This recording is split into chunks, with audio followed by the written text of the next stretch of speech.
দুর্গাপুরে জল নিকাশির দুরবস্থা কি এবার হার মানাচ্ছে কলকাতাকেও? বর্ষায় অল্প বৃষ্টিতেই কলকাতার বিভিন্ন প্রান্তে জল জমার ছবি বহু বছরই পরিচিতি, কিন্তু এবার কি সেই একই ছবি দেখা গেল শিল্পাঞ্চল দুর্গাপুরে? মঙ্গলবার অল্প বৃষ্টির পরে দুর্গাপুরের প্রাণ কেন্দ্র সিটি সেন্টারে সৃজনী হলের সামনের রাস্তায় জমল হাঁটুর সমান জল। সেই জমা জলের ওপর দিয়ে ঝুঁকি নিয়ে যাতায়াত করলো 2 চাকা, 4 চাকা এবং সাধারণ পথচারীরা। শুধু সৃজনী হল নয়, শহরের অন্যতম ব্যস্ত এলাকা সিটি সেন্টার বাস স্ট্যান্ডেও দেখা গেল একই ছবি। জল নিকাশি ব্যবস্থা কার্যত মুখ থুবড়ে পড়ায় জমে রইল জল। পরিস্থিতি সামাল দিতে শেষ পর্যন্ত বাস স্ট্যান্ডে থাকা কয়েকজনকে লাঠি দিয়ে নিকাশির মুখে জমে থাকা আবর্জনা সরাতে দেখা গেল, যাতে কোনোভাবে জল বেরিয়ে যেতে পারে। অল্প বৃষ্টিতে যদি শহরের প্রাণ কেন্দ্রের এই অবস্থা হয়, তাহলে ভারী বৃষ্টিতে পরিস্থিতি কোথায় গিয়ে দাঁড়াবে তা নিয়ে প্রশ্ন তুলছেন সাধারণ মানুষ। জমা জলের কারণে পথ চলতে গিয়ে কি ধরনের সমস্যায় পড়তে হচ্ছে শুনে নেব এক পথচারী থেকেই। শহরের একদম প্রাণকেন্দ্র সিটি সেন্টার, এই সৃজনী হলের সামনে এই যে জল জমে আছে এরকম অবস্থা, আপনি তো বাইক নিয়ে এলেন, কতটা অসুবিধা হচ্ছে? মারাত্মক অসুবিধা হচ্ছে, অনেকে 2-3 বার স্কিপ করেও পড়েছে জলের কারণে। এটার এই যে বর্ষার সময় জলটা এই যে জমছে, এতে যাতায়াতে তো নিশ্চয়ই সমস্যা হচ্ছে। হ্যাঁ, খুবই প্রচণ্ড পরিমাণে যাতায়াতের সমস্যা হচ্ছে। প্রশাসনের যে আছে তার এটা ভালো করে দেখা উচিত। আপনার নাম?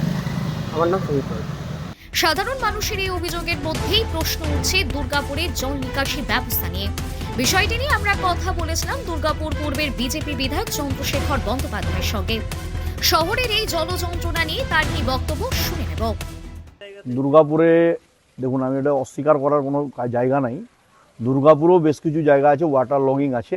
আমাদের দুর্গাপুর নগর নিগমের কমিশনার তিনি পরিষ্কার করে সকালবেলায় আমাদের 2 বিধায়ককে মেসেজ দিয়েছেন, ডিপার্টমেন্টের লোকেদের দিয়েছেন। আমরা ওয়ার্ড লেভেলে সব জায়গা পর্যবেক্ষণ করার পরে যেখানে যেখানে তিরপলের রিকোয়ারমেন্ট আছে, সকাল থেকে আমি এখনও পর্যন্ত শুধু তিরপলই দিয়ে যাচ্ছি, ঠিক আছে? এর বাইরেও হচ্ছে যেখানে যেখানে ওয়াটার লগিং আছে কর্পোরেশন ইনিশিয়েশন নিয়েছেন, সেখানে হচ্ছে পাম্প দিয়ে জল মারানোর একটা ব্যবস্থা করা হচ্ছে।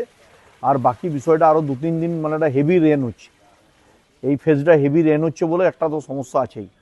টেকনিক্যালি যেমন হচ্ছে ভগৎ সিং মোড় থেকে আড়া মোড় পর্যন্ত যে মূল রাস্তা, এই জায়গাটায় ওয়াটার লগিং হয়, এরকম দুর্গাপুরের বিভিন্ন প্রান্তে হয়।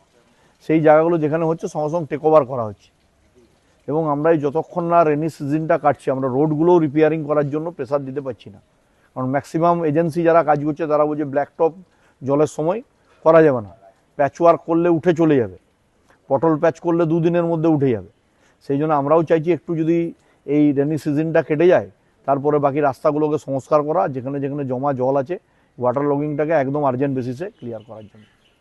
অল্প বৃষ্টিতে শহরের ব্যস্ততম এলাকায় যদি হাঁটুর সমান জল জমে যায়, তাহলে আগামী দিনে দুর্গাপুরবাসীকে আরো বড় জল যন্ত্রণার মুখে পড়তে হবে না তো? এখন সেই প্রশ্নই ঘুরপাক খাচ্ছে শহরবাসীর মনে।